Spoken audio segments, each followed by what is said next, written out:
Learn English through Stories G27 PDF. Adapted and modified by Kulwant Singh Sandhu. Contents 1. Dara Shiko's Darbar, Part 3 2 Sportsmanship. 3. Grammar page. 1. Dara Shiko's Darbar, Part 3. And then watch how the regime runs, with a great fanfare. It is surprising how Mr. Buzet, despite his wide experience, has made this obvious mistake. We do not say that the principles he has stated are wrong. Definitely not. They are indeed correct, but the truth of these principles does not mean that it can do away with all the necessities of action.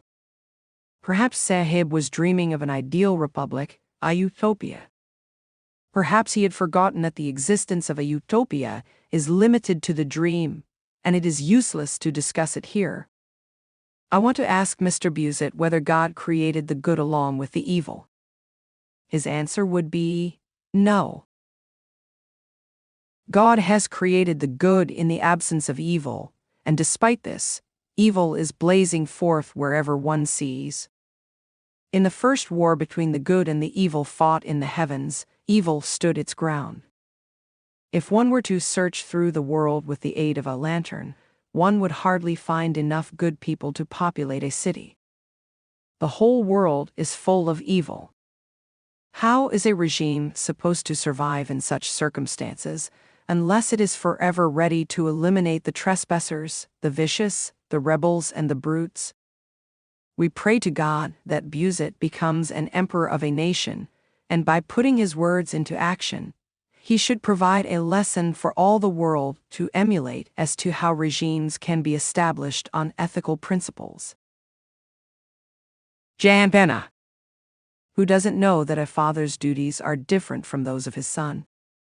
It is the father's duty to nurture and educate his son by providing food, clothes, and other necessary items, while it is the son's duty to follow and be obedient to his parents. The duties of an emperor are totally different from those of his subjects. Welfare of the subjects and justice are the greatest duties of the emperors, while following the emperor and being thankful are those of the people. If a father beats his son, no one can blame the father, but if the son uses one strong word against his father, it is unacceptable and ungrateful behavior. If ordinary people take each other's things without permission, then it will be termed as unlawful grabbing or robbery, whereas an emperor's taking control of other realms is certainly his divine right. Expanding the empire by annexing new territories is the most important duty of the emperors, and looking after one's subjects is a vital part of it. Extending the state leads to increases in commerce, art, workmanship, and industries receive a welcome impetus. The patriotic fervor and zealous loyalty of the subjects also rises. Pride about the exploits of one's homeland swells. Aren't all these vital and gainful outcomes? Attributing some failures to the expansion of the empire is irrational.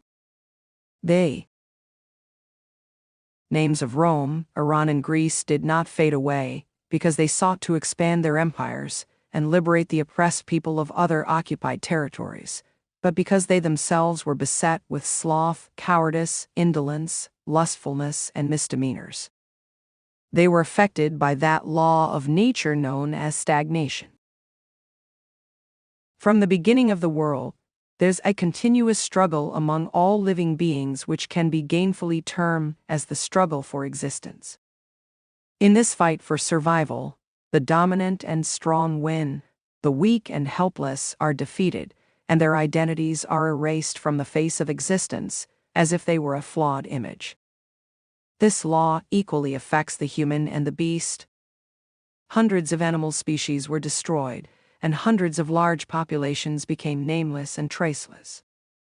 After a particular period of time, decadence sets into the heart of each nation, and this eats into wealth and fame, courage and valor. Apart from this, the era speeds towards progress, and when a nation stays in place for a long time, it reeks uncontrollably of the bygone, also because pride in one's ancestors is all too human. Such a nation is unable to make changes in its rites and rituals, lifestyle, nature, and civilization, which are in consonance with the present day. In the end, new nations with fresh fervor crop up. Old nations cannot compete with them. Does Mr. Busett wish that India should turn away from the pride in its ancestry, be counted as a coward, and be hunted by the new nations? Watch how this war for survival is being ferociously fought in Europe. Which empire is not trying hardest to expand its borders? Ships are being constructed. Dangerous journeys spanning hundreds of miles are being undertaken using them.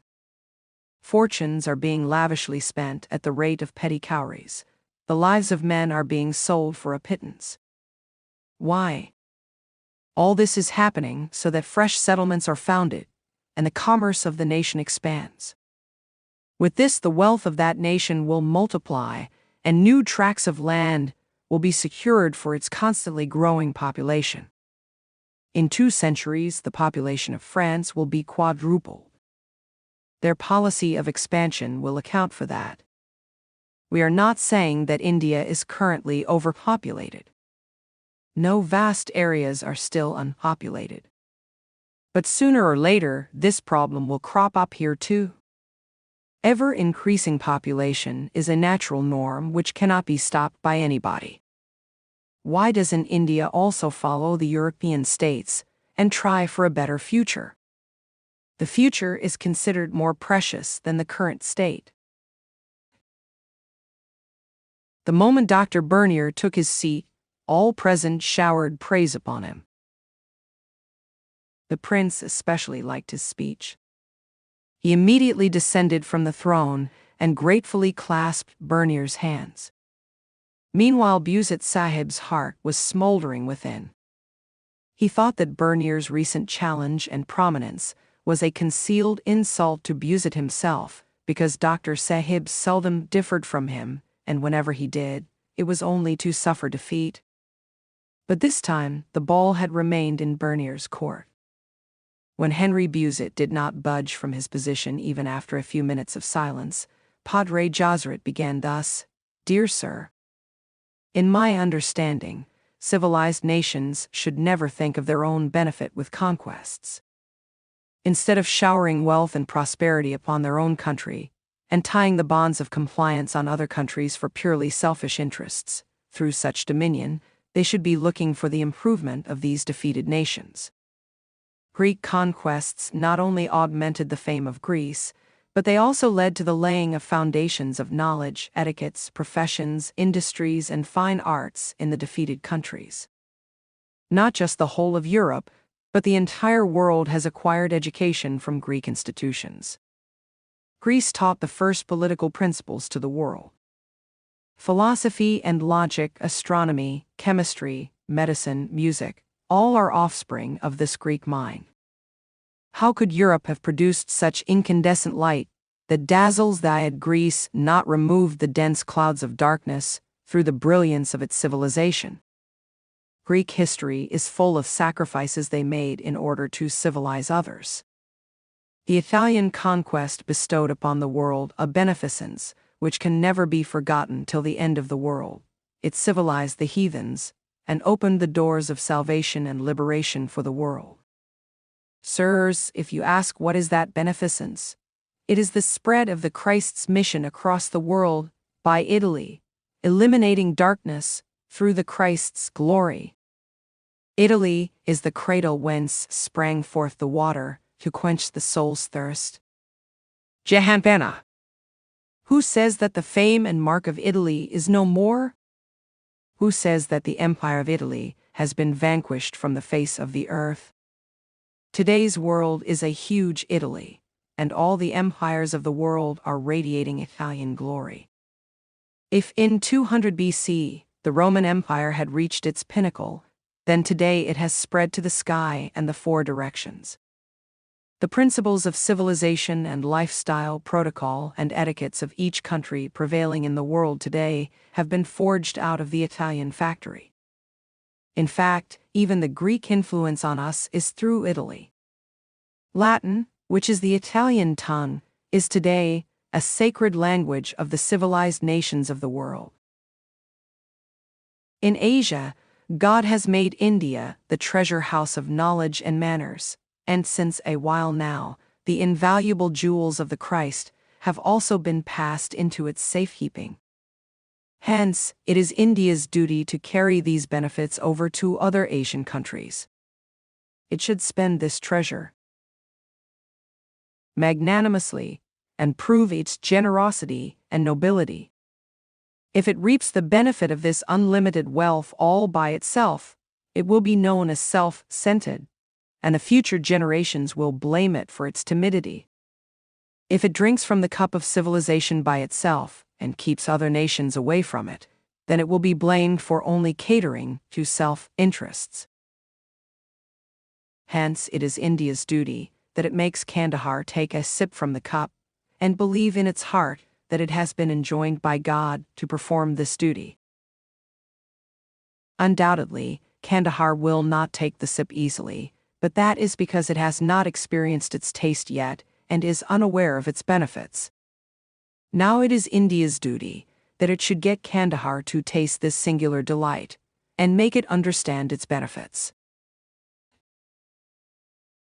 Padre Joseret had just finished his speech when the prince got down from the throne and clasped his hands in gratitude. Dr. Burnier's face glowed with excited delight, but Henry Buzet Sahib's face grew dull because he understood that there was no scope of his advice being accepted. What to talk of the Padre, who felt as if he had conquered the world, and why not? Because till now no one had argued for Kandahar from this perspective. This was the intelligence of the Padre. Silence reigned for many minutes after this speech. Finally, the prince stated, "Dear sirs, I am grateful to all of you from the core of my heart that you made me happy with your wise speeches. When I had entered the Diwani cause, I was completely against any expedition to Kandahar. 2 consecutive defeats had dampened my resolve, and naturally I thought that this is how God had punished our eager misappropriation. But Dr. Bernier and Padre Joseret's powerful and logical speeches have transformed my thoughts. It is my final decision that as far as possible, I will not relinquish Kandahar. I will make Kandahar a province of India, and this is nothing new. Sanskrit books bear witness to the fact that in olden times, when the star of the Aryans was at its peak, Kandahar was a province of India. Marriages were held between the kings of both the nations. King Dhritarashtra's wife, Gandhari, was the daughter of the Kandahar king. A coldness has crept between the 2 sisters, but today I will get them to embrace each other." After this speech, the court was dismissed. The end. 2. Sportsmanship.